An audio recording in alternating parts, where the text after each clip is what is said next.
At intuition in business and the 5 intuitive senses. Why would we use intuition in business again?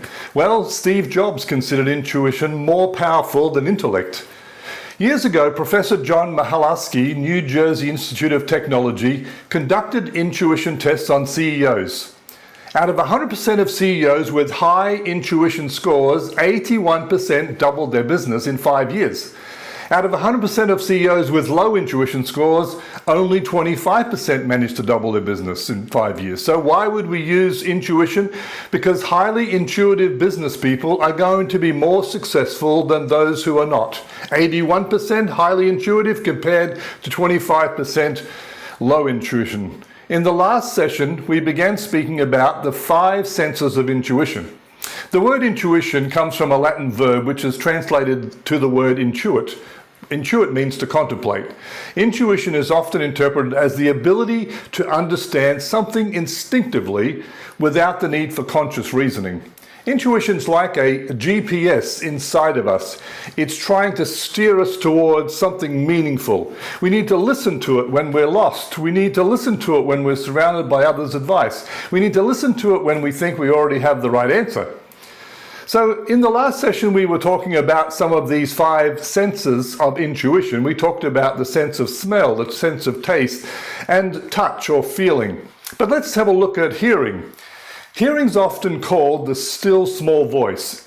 It comes to some people like a whisper, but it's easy to confuse because sometimes we get a little bit, wait a minute, is that me or is that my intuition? Because it sounds the same. It's my voice.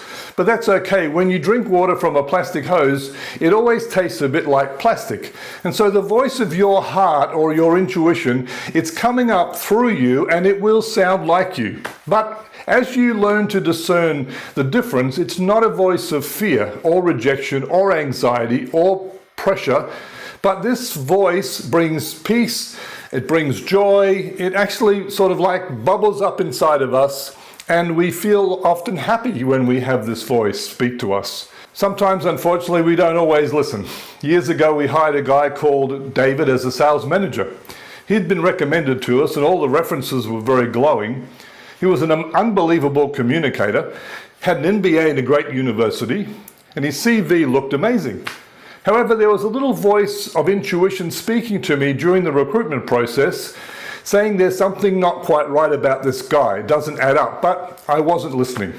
As months went by, sometimes things would go wrong, and I started doubting and questioning, and finally I came to the point of thinking, there's something wrong. We're not getting the sales. We're not getting the success that we were expecting. There's something not right about this person. And I again listened to my intuition, and my intuition said he doesn't have a degree.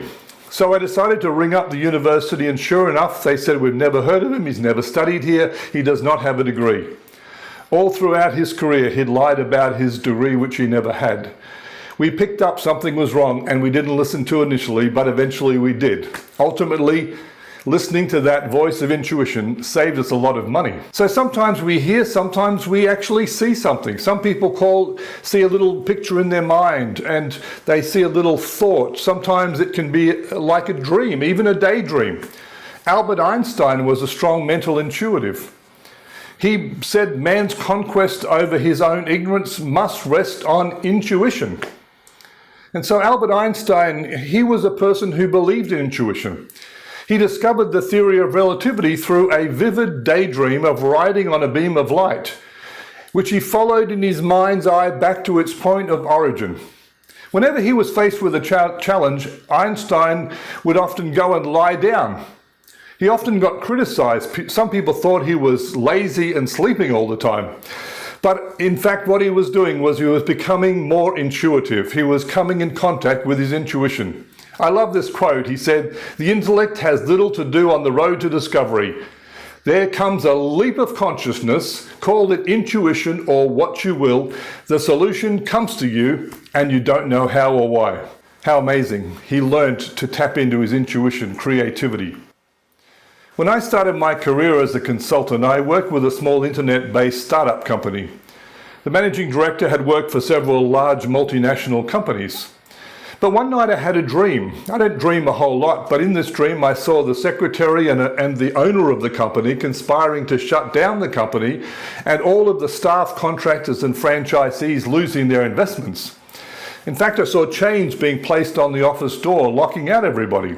I didn't quite know what to do. It seemed a bit strange to go and tell the managing director I'd had this dream, but finally, after thinking about it, I decided I had to go and tell him. So I went down and said, look, I know this may sound a little strange to you, but sometimes I have a dream and it can be about the future. So I told him exactly what had happened. After sharing the full story, I left his office, wondering if he thought I was some kind of crazy man. But not many days later, we arrived at work, and wow, there were chains on the door, exactly like in my dream. There was a note there telling us the company had gone into liquidation. All these people had lost their money. However, the managing director had come to the office the night before and taken all the things that had belonged to him, sparing him the loss of thousands of dollars. Dreams are a way that intuition sometimes speaks to us. Abraham Lincoln had an interest in dreams. In fact, just 3 days before his death, he dreamed of actually being assassinated. He saw himself in a coffin in the White House. Sometimes it comes in other strange ways. Ray Kroc initially balked at $2.7 million to buy out the fast food franchise he helped to build, but then he had what he called a funny bone experience. He ignored his lawyer, he then borrowed the money, and today 50 million people a day go to a McDonald's restaurant and buy a McMeal. And all because he listened to his intuition. Paul McCartney heard a tune in a dream, unlike anything he'd ever written. In fact, he thought he must have subconsciously heard someone else's song. So he began to play this tune to his friends, to his colleagues, but nobody had ever heard it before. So he made it into a record. It became a best-selling #1 hit, made him millions of dollars.